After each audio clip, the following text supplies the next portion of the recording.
Good evening. Welcome to the Hampton History Museum and our Port Hampton Lecture Series. I'm Alan Holman. I'm the curator here at the History Museum, and I'm glad you're joining us for a talk tonight by Michael Romero. Michael has worked as a historical interpreter at Colonial Williamsburg in Virginia since May of 2011. For the past 6 years, he has performed dedicated research into late 18th century naval history and has achieved some success in bringing the naval side of the American Revolution to life in Williamsburg. Among Mr. Romero's interpretive goals is learning the skills that made 18th century mariners unique. This has led him to earn certification in celestial navigation from the American Sailing Association and complete courses such as celestial navigation in the age of sail and longitude by lunar distance from Frank Reed Navigation in Rhode Island. He's published numerous articles online and in print for Colonial Williamsburg, the U.S. Naval Institute, and the National Association for Interpretation. Mr. Romero's frequent contributions to the NAI's legacy are instrumental in his selection as an associate editor for the magazine in October of 2020. Most recently, he submitted his thesis to complete a master's degree in U.S. military history from the American Public University System. So tonight, Michael's going to speak to us a bit on Commodore James Barron. Michael. Thank you very much. Once again, thank you for the opportunity to present for Hampton History Museum.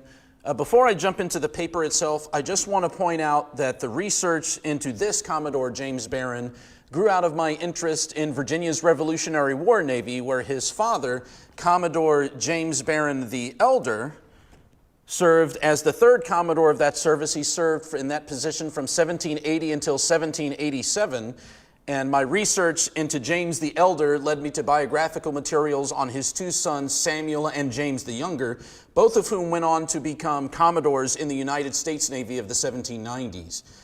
In particular, a book by William Oliver Stevens called An Affair of Honor got me interested in James the Younger's innovative work. Now, since the notes and references that went with Stevens' book were lost, I essentially had to start from scratch.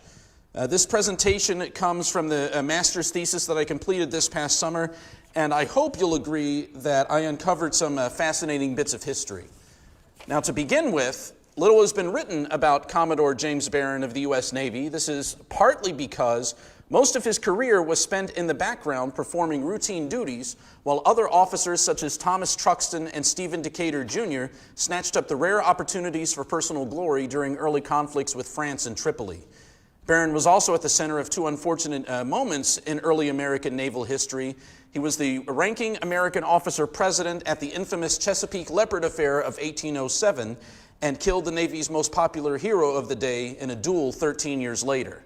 Despite the stigma of these events, Barron works tirelessly to innovate in the early Navy by proposing and facilitating multiple technological and organizational improvements. This presentation will show what previous Barron biographers have identified as his most important, impactful work.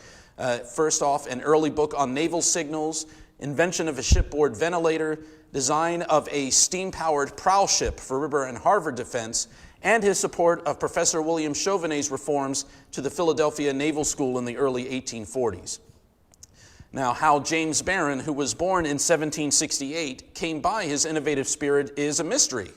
Both James and his older brother Samuel were listed as pupils of the Reverend James Selden of Hampton, Virginia in 1779, and Samuel briefly moved on to the grammar school at the College of William and Mary.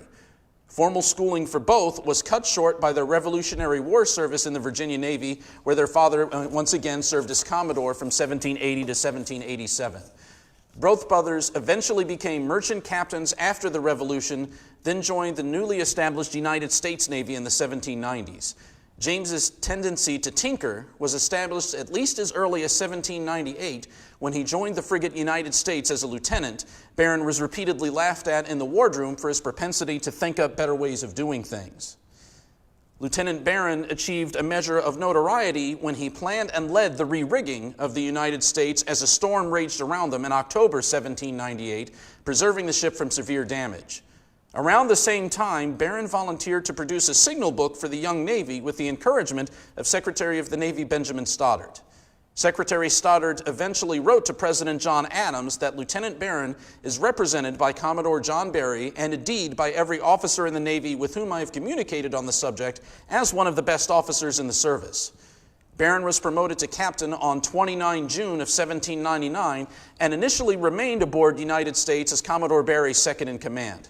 On 15 September, Barron was appointed to command of USS Warren, in which capacity he served out the remainder of the Quasi-War with France. Captain Barron was retained by the Navy under the 1801 Peace Establishment Act and assigned to command USS President as flagship to Commodore Richard Dale in the opening days of the First Barbary War. Captain Barron also commanded ships in the Mediterranean under Commodores Richard Morris and Samuel Barron. While Barron performed commendably in convoy escort, supply expeditions, and minor diplomatic missions, he gained no experience in combat. Despite this, Barron was still held in high regard.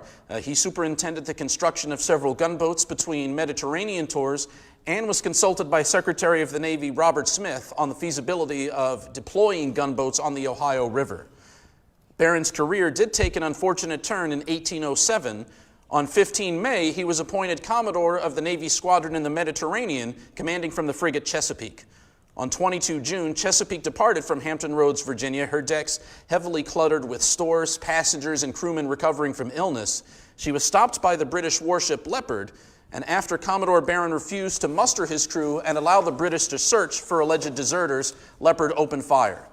Chesapeake was unable to respond, and Barron ordered the ship's colors struck after she managed to fire a single gun. A British boarding party mustered the American crew, took off four hands, and then allowed Chesapeake to limp back into port. The Chesapeake-Leopard Affair is among the best remembered events leading up to the War of 1812, and the Navy Department was eager to punish those deemed responsible for allowing the humiliating episode to take place. On 8 February of 1808, Commodore Barron was convicted by a court-martial of neglecting on the probability of an engagement to clear the ship for action and was suspended from the Navy for 5 years without pay or emoluments.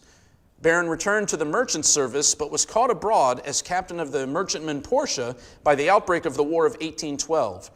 Rather than attempt to sail home under a British license, he eked out a meager living as an inventor in Copenhagen, Denmark.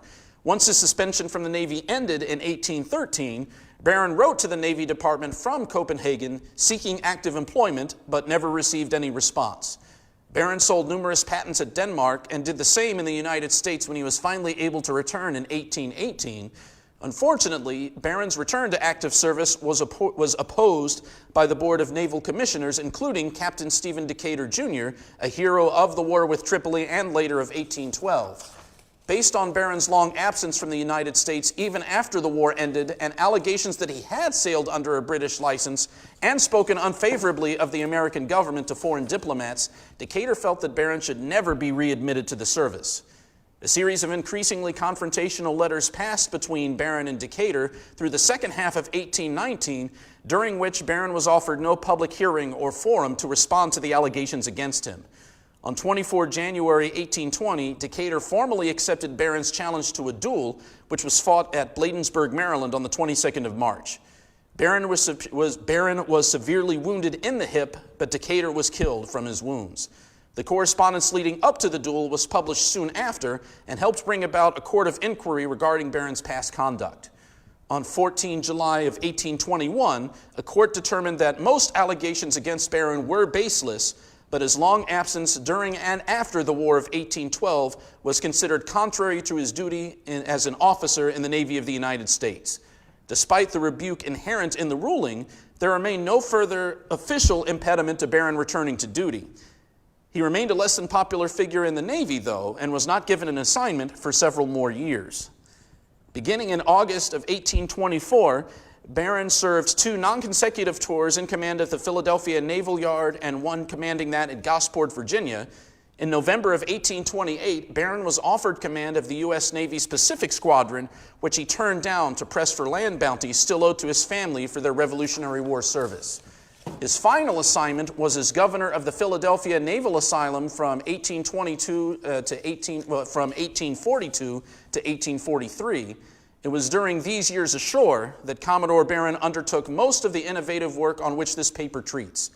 This work brought Barron a measure of professional respect that his unremarkable and, in fact, near non-existent record in combat never could. Now, I would like to take a moment to point out that this presentation is just scratching the surface of Barron's innovative work. I hope to eventually complete a full biography of James Barron in the future, so every facet of his life and work can receive the attention it deserves. Now, one of Barron's earliest attempted innovations involved naval signals. In 1834, James Barron wrote that the importance of signals to all maritime pursuits were made manifest as far back as the days of Noah, viz. The dove. In the mid-17th century, the Duke of York and future King James II of England is credited with the invention of signal flags that eventually gave rise to modern flag signals. Signal flags would be used by various nations to pass messages at sea for centuries. With the establishment of a permanent U.S. Navy in 1794, the young sea service looked to others, such as the British Royal Navy, for inspiration. In July 1798, Secretary Stoddard adopted a set of recognition signals created by Royal Navy Vice Admiral Vanderput for use by both British and American warships. The previous year, Captain Thomas Truxtun had published instructions, signals, and explanations offered for the United States fleet. Truxtun's work is widely considered to be the U.S. Navy's first signal book and drew heavily on that used by the Royal Navy. It was common practice in both the British and American navies for squadron commanders and ship captains to augment existing signals with their own private signals for specific situations such as escorting merchant convoys. So it was that there were multiple signals in use by the U.S. Navy when James Barron was commissioned as a lieutenant in March of 1798. Almost immediately upon joining the service, Barron began offering suggestions for the improvement of the Navy, including work on signals. In Barron's own words, he found the signals utterly insufficient, leading him then to spend almost all the time not taken up by his regular duties for the next 2 years in drafting a new signal book. Barron's work received the approbation of both Commodore Barry, Barron's commanding officer at the time, and Secretary Stoddard, with the latter authorizing Barron to have 150 copies of the new book printed, more than enough to provide every American warship with multiple copies. It is unclear which signals then Lieutenant Barron found to be utterly insufficient. The book criticized by Barron contained 136 individual signals, while those penned by Truxtun contained just under 300. Just before his signals went to print, however, Barron asserted to Commodore Barry that they will be very complete. I now have proof of their superiority to the system now practiced in the British Navy. According to the James Barron papers, the new signals weren't officially adopted until Robert Smith succeeded Stoddard as Secretary of the Navy in 1801. At that point, Barron volunteered to revise his signal book every 5 years, expecting that the various circumstances that the young Navy might soon encounter would necessitate changes. The Navy Department chose not to make the regular revisions, feeling that they were as yet uncalled for, given the relatively small size of the Navy at that point. Barron's signal book remained in use until it was captured by the British during the War of 1812, which caused the Navy Department to order any remaining copies destroyed. By that time, of course, Barron was waiting out the war in Copenhagen and could not contribute to any additional signal work. According to Barron himself, all that needed to be done after his signal book was captured was to change the individual flags being used, but to leave the basic system in place. Instead, the Navy Department had apparently used the book adopted in 1801 as a key for deciphering a heavily abbreviated version of the original. Since surviving copies of that work had been destroyed, serving officers were forced to rely on their memory of Barron's work in order to properly employ the abbreviated version, a practice that Barron called a clumsy and dangerous absurdity. After receiving the support of Secretary of the Navy Levi Woodbury, Barron drafted a petition to the United States Congress asking that he be appointed to produce an improved signal book and also that he be compensated for his previous work. This in turn led to a joint resolution in which the President of the United States was empowered to constitute a panel of 3 Navy captains to revise the code of signals then in use. No records survive, however, to indicate that Barron was included in such a panel or that he was ever compensated for any of his work on signals. Unfortunately for this historian, few details as to the contents of Barron's original signal book or his intended revisions have survived. Extant copies of Truxtun's 1797 signal book are very rare, and thanks to the War of 1812, Barron's book is even more so. The few excerpts that survive in the James Barron papers held by the College of William and Mary paint a puzzling picture. 4 two-colored flags are combined to produce all 26 letters of the alphabet, with some letters being represented by one flag and others two, with specific flags being hoisted on specific masts. The letter M, for example, would be represented by a blue and red flag on the mainmast and a white and blue flag on the mizzen. A major drawback to this system is that every individual letter would require its own individual hoist. The word enemy, for example, would require 5 hoists to spell out before any indication of strength or bearing could be given, which is hardly an efficient system. By contrast, Truxton's signal book was built around 10 flags representing the numerals 0 through 9, which when arranged in 3-digit hoists could allow for 1,000 individual signals. These flags could indicate a ship in distress, which would have been signal 4-8 in Truxton's book, or a course of southeast by east, which would have been signal 6-3.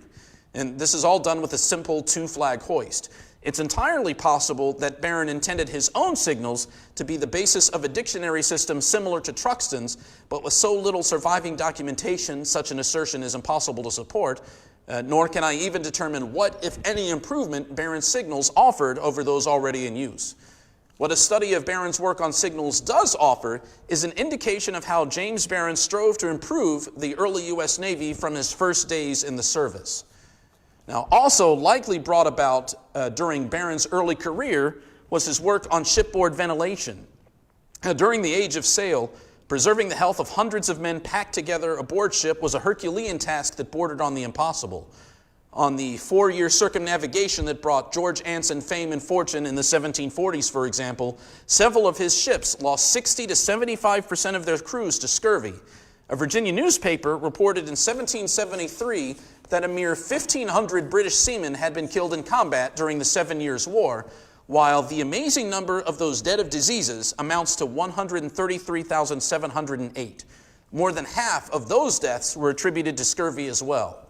While scurvy was the result of a nutritional deficiency for which citrus was examined as a curative as early as the 13th century, foul air trapped below decks was thought to be a major contributor to disease among ship's crews and premature decay in the vessels themselves.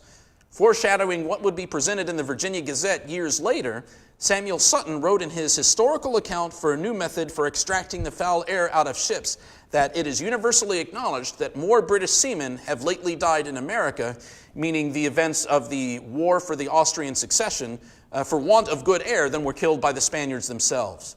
James Barron eventually wrote that disease is so easily and so likely to be generated by mephistic air, the fatal consequences of which are so frequently demonstrated in all maritime expeditions. The search for a counter to this mephistic air was work which spanned centuries. According to historian F.P. Ellis, the need for ventilating warships became more evident as ships were built steadily larger and with correspondingly larger crews housed farther away from the fresh air on deck. Anson's disastrous losses to disease sparked new interest in the health of seamen and gave a measure of urgency to experiments with shipboard ventilation during the 1740s and 50s. One of the simpler methods for ventilating ships was the use of windsills, canvas cones or funnels that channeled outside air below deck. Now, windsills were naturally useless in calm conditions, and rarely was the wind strong enough to change all the air aboard ship. 2 competing methods for ventilating ships subsequently grew to some prominence in Great Britain: Dr. Stephen Hale's bellows and Samuel Sutton's system of pipes and controlled fires that circulated air through convection. Unfortunately, both methods by 1757 had been rejected as out of date and exploded. Now, the early U.S. Navy had to contend with shipboard disease as well. In September of 1800, Captain James Barron was appointed to command USS Warren after disease had ravaged the crew. Between 23 June and 29 August of 1800, 90 of the ship's 160 men were stricken by yellow fever, of which 39 died. The ship's previous commander, Master Commandant Timothy Newman, had died at sea as well. Barron's orders from Secretary Stoddard included the information that the crew of this vessel has been sickly, and it is to be feared that they will continue so. Adapt such measures as may appear to you to be the most judicious for relieving the sick. It is easy to see how taking direct responsibility for such an unhealthy command may have encouraged Barron's subsequent ventilator work. Now, Barron initially developed his first ship ventilator after his return to the United States after the War of 1812. It was powered by a bellows, which Barron suggested may be made in any form. Perhaps a round one may prove the most convenient, but there are, however, a variety of these machines. The ventilator could conceivably be housed on any deck, though Barron felt that a warship's lowest gun deck would be the most favorable for the maintenance of the device itself. A copper cylinder, 5 to 6 inches in diameter, extended from the bellows and was fastened directly to the ship's keelson. Copper pipes, the exact number of which depended upon the size of the ship, 2 inches or less in diameter, fed off of the main cylinder and ran to the spaces between timbers. The main cylinder was to be completely enclosed, for as Barron said, it is all important to direct the whole force of the bellows to drawing the air from between the skins. As the foul air was expelled via the bellows, fresh air would be drawn down to take its place. Frequent changing of the air would conceivably both preserve crew health and prevent a ship's premature decay. In early experiments with Barron's ventilator, a crew of 6 men was completely able to change the air in a ship's hold within 15 minutes.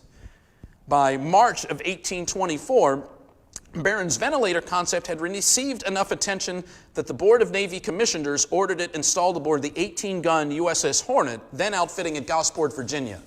When he was assigned to command Gosport himself, Barron also had the ventilator put on board many of the U.S. vessels. Once Hornet was at sea, Captain E.P. Kennedy had the ventilator put in operation for 15 minutes every 4 hours. By the time Hornet reached her assigned cruising ground near Cuba, Kennedy was an enthusiastic advocate for the device and recommended that Commodore David Porter have the ventilator duplicated and installed throughout his squadron. Ship Surgeon Weisenthal reported that no malignant diseases appeared aboard for nearly a full year, despite cruising in a notoriously unhealthy region. When yellow fever finally did make an appearance aboard, fresh air being unable to present the insect bites that transmitted that disease, not one member of Hornet's crew was killed by it. In fact, of the 4 fatalities during that cruise, only 1 was found to be the result of the disease. Both Kennedy and Weisenthal credited Barron's ventilator with maintaining a healthy environment aboard the ship. Now, Captain Alex Claxton eventually succeeded Kennedy in command of Hornet. He too was an outspoken supporter of the ventilator, so much so that he insisted on calling it the Barron-eater almost as soon as he had it aboard. Later, he wrote to Secretary of the Navy Samuel Southard saying, "I consider it a thorough safeguard from local fever and shall not willingly go to sea without one." In 1828, Claxton tried to improvise one of Barron's ventilators aboard the sloop of war USS Natchez after she was stricken by yellow fever by fitting the armorer's bellows to the ship's main pump, which was unfortunately not sufficient to produce the same force and effect as the device aboard Hornet. It is telling the command level of officers were beginning to identify situations in which Barron's ventilator could prove useful. The ventilator also found approval among ship's crews. Writing of his time aboard Hornet, Lieutenant Edward Byrne, who also witnessed the use of Barron's ventilator aboard the USS Delaware and the John Adams, reported that the crew had more than once put the device in operation of their own volition whenever the berth deck was noticed to be impure, in addition to the regular intervals that had been mandated by the captain. Barron's development of a shipboard ventilator was a project encompassing many years. Even as the ventilator was performing successfully aboard Hornet, Ship Surgeon Weisenthal reported to Secretary Southard that there are some modifications and improvements which Commodore Barron intends making in the DeVelos, when I think its general use on board our vessels of war will prove beneficial, particularly those destined to tropical climates. What these improvements might have been remains unknown. Barron's plan for the ship ventilator, patented on 20 February of 1835, has no surviving specifications to accompany it. The patent notwithstanding, Barron's apparent goal was to contribute something valuable to the Navy rather than derive long-term profit from his invention. In an 1824 letter to Andrew Stevenson, then Speaker of the U.S. House of Representatives, Barron wrote that he hoped Congress would pay a suitable compensation for which he proposes to relinquish the right to the machine and to the government for the general benefit of the Navy. The House Committee on Naval Affairs did propose a bill that would compensate Barron for his invention on 28 January of 1835, but it was subsequently killed in the Committee of the Whole and was never acted upon by either the House or the Senate. This may be an example of what William Oliver Stevens called a hard, crusty conservatism, which reportedly stymied Barron's attempts at innovative work, though it may also instead be symptomatic of a general reluctance to pull manpower away from directly sailing or fighting a warship. As F.P. Ellis pointed out in 1948, no notable progress was made in methods of ventilating ships until in place of men, steam and electrical power became available to work the pans. That being the case, Barron's work on ventilators was apparently ahead of its time. In a similar vein, Commodore Barron was also an early advocate for steam-powered warships. In November 1820, the American whaling ship Essex sank after being rammed by a sperm whale in the Pacific Ocean. While petitioning to appropriate funds for the construction of a steam-powered prowl ship 15 years later, Commodore Barron cited the incident as conclusive proof that no construction of a ship now known could resist the shock by a vessel similar to the one meaning Barron, had described. Intended for the defense of harbors, rivers, and other narrow waterways, Barron's prowl ship never got out of the design phase. However, his ideas would come to mind when the Confederate Navy began planning for the construction of an ironclad warship in the early days of the American Civil War. Now, exactly when Barron conceived of his prowl ship is unclear. A model whose photographs survive in the James Barron papers claim that it was presented to the Navy Department in 1827, but Barron's specifications on the application of steam power to warfare, in which the prowl ship was described in detail, were not received by the U.S. Patent Office until 1833. Barron's motivation for developing the prowl ship was a desire to produce a cheaper and more effective means of defense for the American coast and interior waterways. According to Barron, the coastal fortifications that had been under construction since the War of 1812 were too costly and by themselves insufficient for their intended purpose. As an alternative, Barron envisioned a steam-powered raft-like vessel intended to attack and destroy any enemy warship that penetrated American littoral waters. In Barron's own words, the attack is to be made by the prow alone. No cannon are contemplated, and such is the construction of this vessel that it is believed she will not be liable to any injury from the operation of gunshot or boarding. Now, Barron's proposed prowl ship was designed to be some 230 feet in length and constructed of solid wood, which preferably was to be no more than 40% of the specific gravity of the surrounding water. The prowl ship would have 3 separate hulls, the 2 outer hulls serving as solid barricades to protect paddle wheels mounted on either side of the central hull. Only that central hull would have any interior space hollowed out, and that just enough to house the steam engines, fuel, and a minimal crew. Barron intended his prowl ship to be manned only by an engineer, a fireman, helmsman, pilot, and a handful of armed men.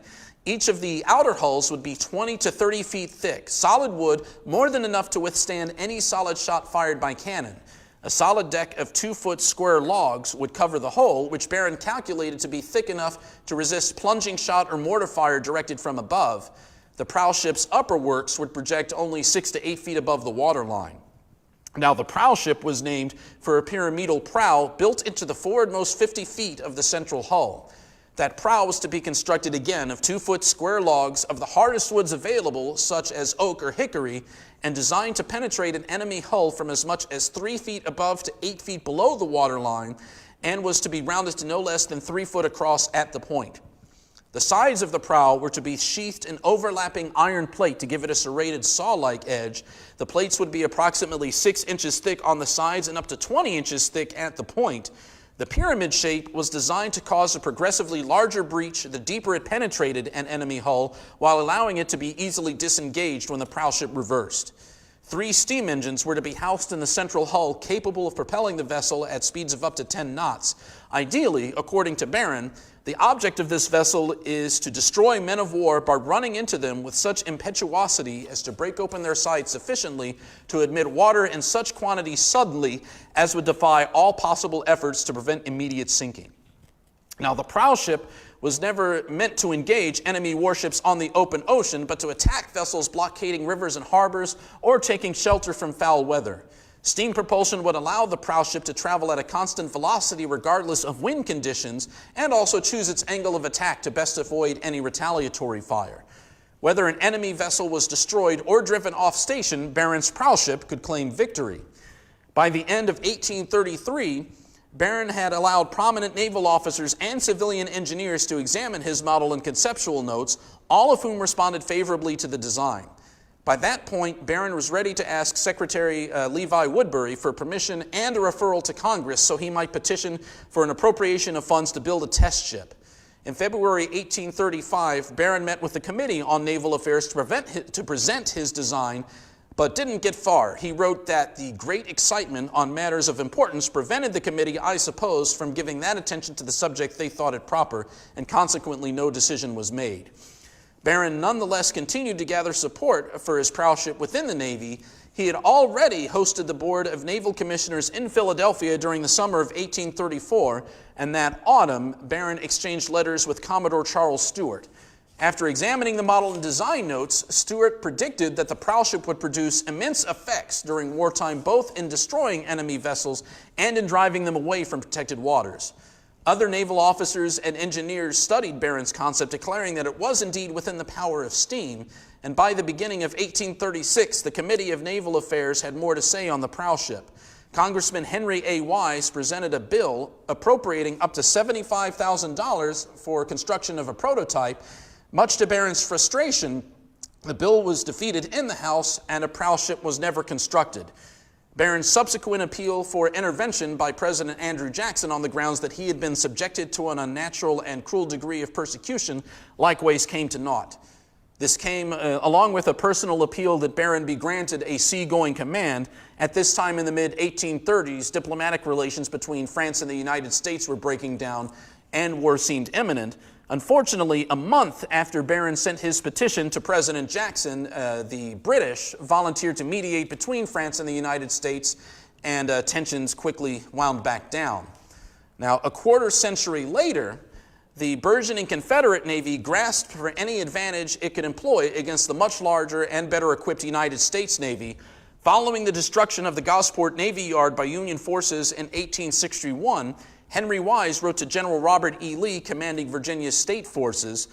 Wise passed on many of Barron's ideas for the prowship, especially the need for such a vessel to be shallow drafted to properly navigate Virginia's rivers. Wise later insisted that his writings to Lee had led to the conversion of the wreck of USS Merrimack into the ironclad steamer CSS Virginia, though in Wise's own words, Commodore Barron's ideas were not carried out in her construction. In fact, the only design element that Virginia shared with the prowship was a ram, and even that departed from Barron's notes.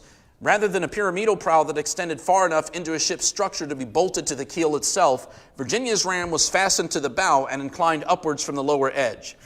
As was discussed previously, the pyramidal prow was designed to easily disengage from a rammed vessel, but when Virginia rammed and sank USS Cumberland, the ram was snapped off as the ironclad reversed, contributing to a noticeable leak until she could put in for repairs.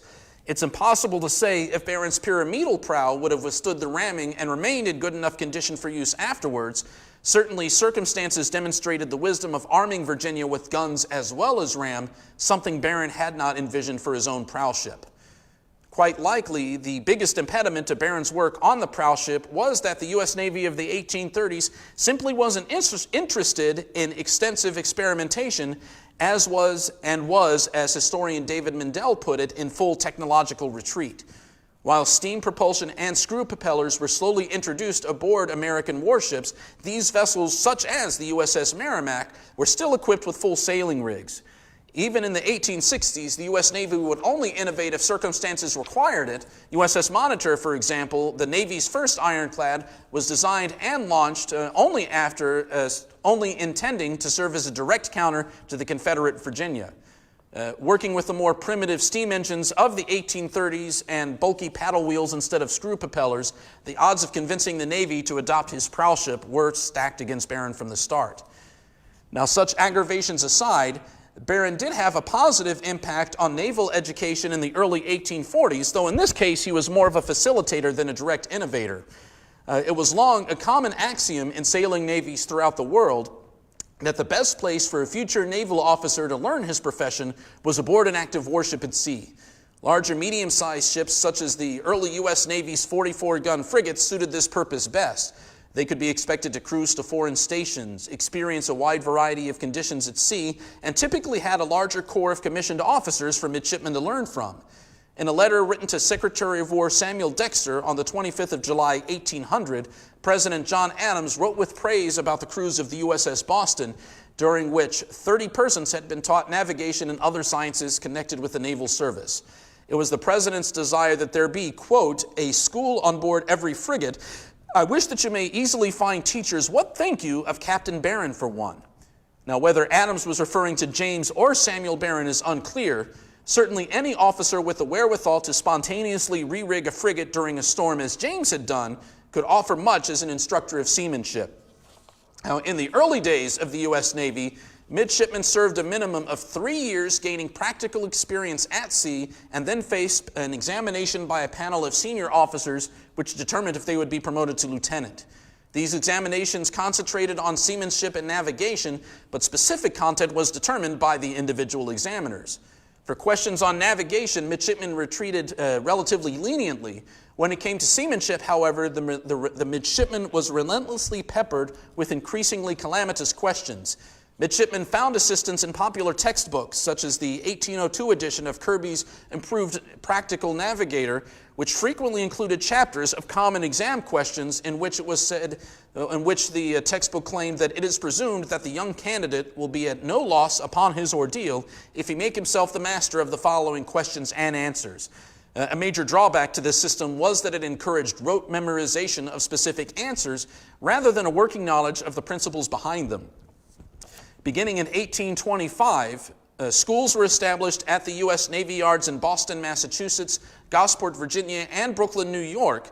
Secretary Southard ordered the instructors assigned there to teach mathematics, navigation, French, and Spanish to midshipmen upon their return from sea duty, and midshipmen were also encouraged to learn methods of ship construction and repair through their own observation of the yards.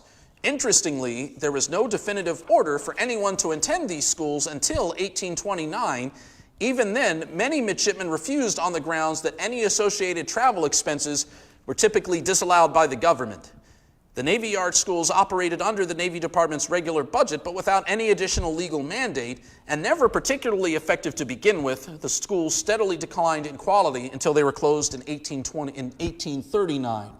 Now, that same year, Secretary of the Navy James Paulding established a new preparatory school at the Naval Asylum in Philadelphia, which was initially a home for retired and infirm naval veterans. At the new naval school, midshipmen were to spend an 8-month academic year studying the navigational mathematics on which they would be examined for promotion. A single professor was appointed over the initial class of 19 midshipmen. This professor also served as a mathematical examiner, but not cast a vote alongside the commissioned officers that comprised the board. The naval school's initial facilities were quite Spartan. The basement of one wing of the asylum's main building was allocated to house the schoolroom and serve as quarters for the midshipmen.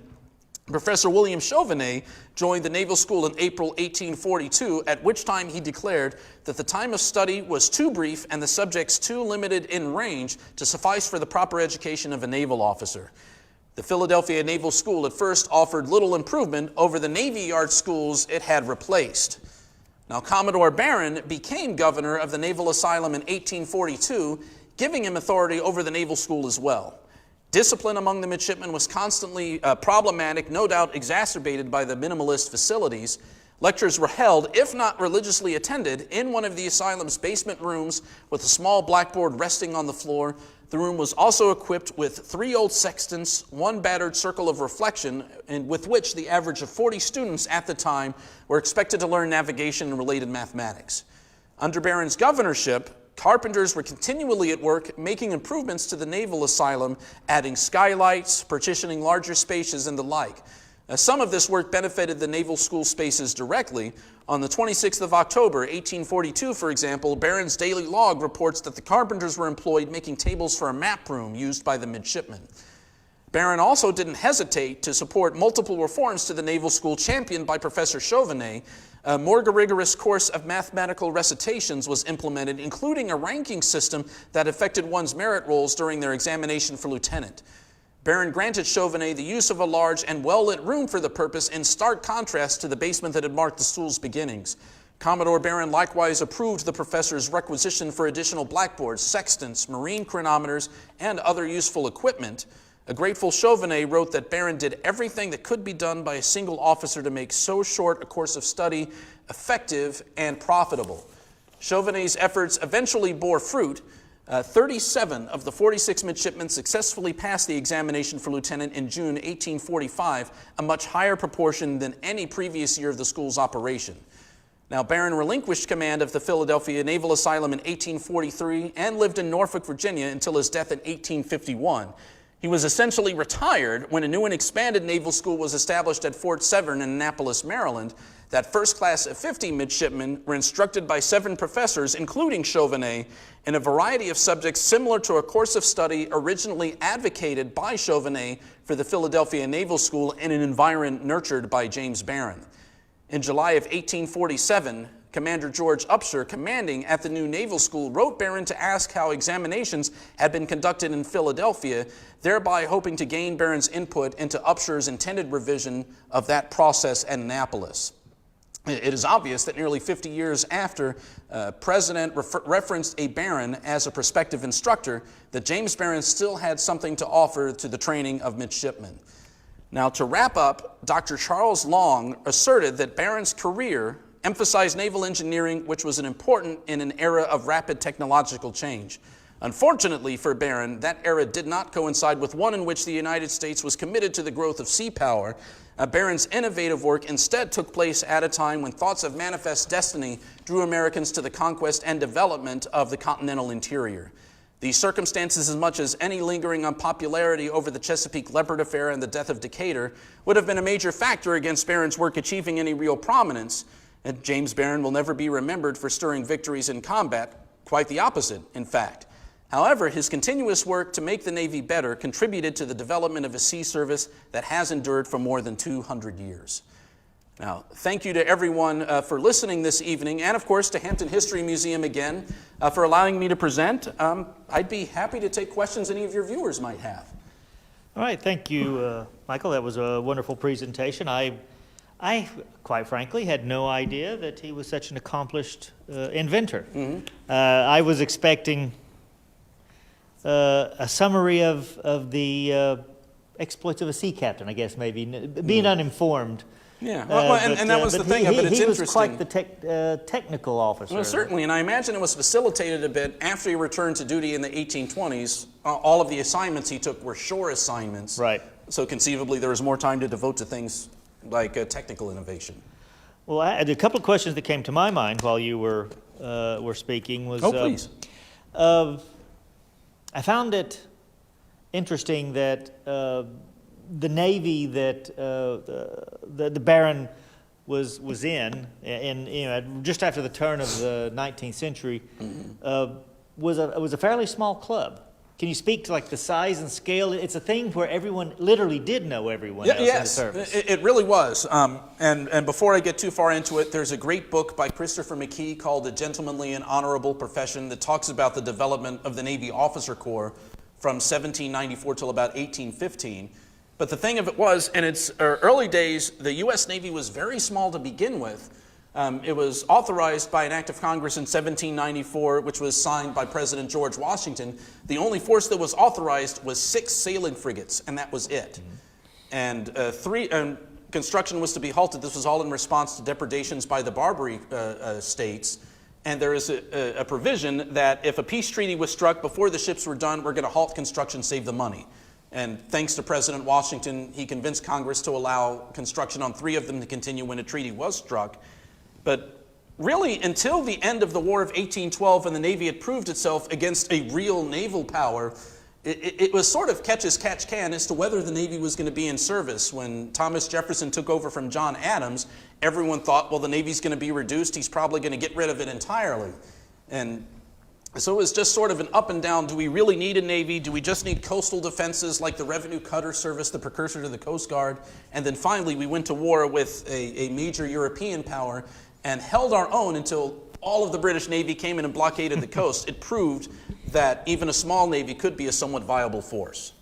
Being a complete nerd, I read an interesting article about the ships of the line that were that were being built up until the 1840s, and how they, the vast majority, stayed on the stocks until so they could be essentially nearly completed and left unmanned, and of course then not a great expense. And in the case of that was a common thread in the naval history as well. Like frigates are really good for commerce protection, showing the flag, going around doing the basic economic stuff that the main people wanted the Navy for. The ships of the line, the 2- and 3-deckers and such, that's for power projection, going out and fighting wars. And one of the big fears was, if we build this huge Navy, we're going to go find something to do with it, get embroiled in wars like the ones that are going on in Europe throughout this time.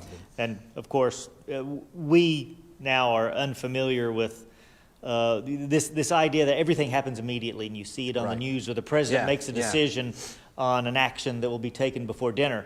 Yes, that's right. This is a time where actions and decisions and mobilization for war took months. And if there was a threat, you could spend 6 months fitting out a warship and getting it ready. Well, and even when they were deployed in the Mediterranean, a lot more depended on the initiative of the individual ship captains and the squadron commodores. Edward Preble could go months at a time without hearing anything from Washington when he was trying to fight the war with Tripoli.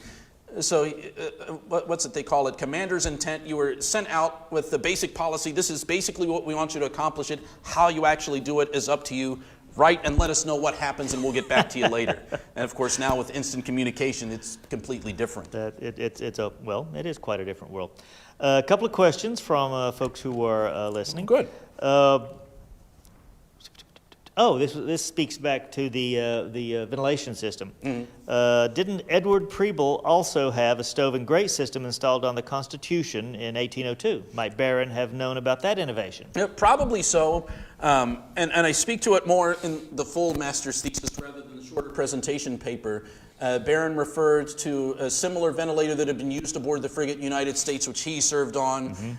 He did mention those in use by several other naval vessels. What Preble did was relatively similar to some of the older methods. Even before they came up with the windsels, they were doing things like burning brimstone and washing things down with vinegar, which I imagine would have had some sort of antibacterial effect. But it would have had some effect on the health, but not as profound as completely changing the air out. So what Preble did was certainly a mitigating factor, and pretty smart of him in its own right, but just not good enough to completely do the things that Barron was wanting to do with his device. Oh, very good. And it also, being more of a familiar with 20th century history, the U.S. military has always been rather obsessed with the health and well-being of all of its service members. Even well into the modern age, a lot of times until we started getting really modern weapons like machine guns and tanks and things, disease was still the main thing. I thought that an absolutely illuminating number that you quoted, that 1,500 British and that was straight out of the Virginia Gazette of the time. A study conducted with great exactness. 130,000 died of disease. And that was the thing. The person who wrote that article was saying that, and half of that 133 was just scurvy. So he says, imagine the fact that scurvy killed 65 more thousand sailors than the French did. So we've got to do something about this. Well, he was certainly on the cutting edge of that. Another thought that came to me was I just tried quickly to crank the numbers, the $75,000 proposed appropriation for the prowl ship. That was quite an expensive warship. And it's almost impossible to completely relate it to modern day numbers. But yeah, that was pretty substantial, and at certain points, and the test ship, essentially it would have been a full-size prototype of the prowl ship. And at one point, Barron was so excited about trying to get this thing forward, he's saying, like, you let me build this, I will personally sail it under the guns of Fort Monroe and let you shoot at me, and to prove that the design works, and if the design does what I say and it's fine, perfect, you can build more, otherwise I'm perfectly happy to die and go down with the ship. Well, so he was that dedicated to the concept at that point. With 20-foot solid wood side. And that was just on the outriggers. The outriggers are 20 foot. How would you sink such a thing? Of course, now I did think that when the rest of the navies had equipped with steam engines, it might have been a little harder to catch them. And I think this is right before the time we really started getting into explosive shells as the primary ordnance. I imagine those would have had a different effect, especially on that two-foot deck up top. But for the equipment he was dealing with, it was pretty good ideas. Well, yeah, it's a very interesting possibility. So, all right, well, that I believe is all the question that we have before us. Okay. I thank you very much for a wonderful presentation, and hope I'm you'll glad to come be back here. and join us. Good luck with your pursuits. I understand you've not presented your thesis yet, right? Well, I presented a similar version to this, but a lot more, a sort of rough. Okay. At the McMullen Naval History Symposium, which was hosted last September by the Naval Academy itself. So the first time I got to present this was to an American service academy full of uniformed officers and professional historians, and like, here I am fresh out of graduate school saying, hey, I've got something to say, and apparently it was very well received. I was so nervous that I think I finally woke up at the end of the Q&A session afterwards. But I've had a little bit more of a time to refine how I actually give the talk. Okay. And I'm starting to look at ways, a lot of the things I want to dig into further. Like I said, I want to produce that full biography of James Jr., which will, of course, I'll include look more on forward to James that. Sr. and the revolutionary Right. family that was here. But the thesis has been accepted, and your master's degree has been granted. My degree was officially conferred Okay. on August 1st. Can I find your thesis online? I'm in the process of editing it, Okay. uploading it to the website academia.org, Okay. I think it is.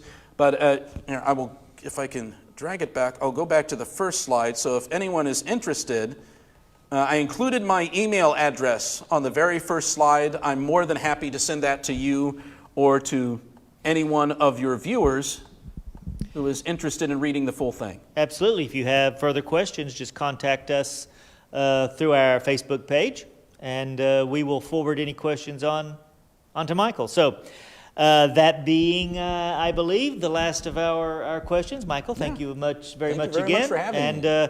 Folks, join us again for our Port Hampton lecture. Hopefully, we'll be live. You can be in the room with me soon. Good evening.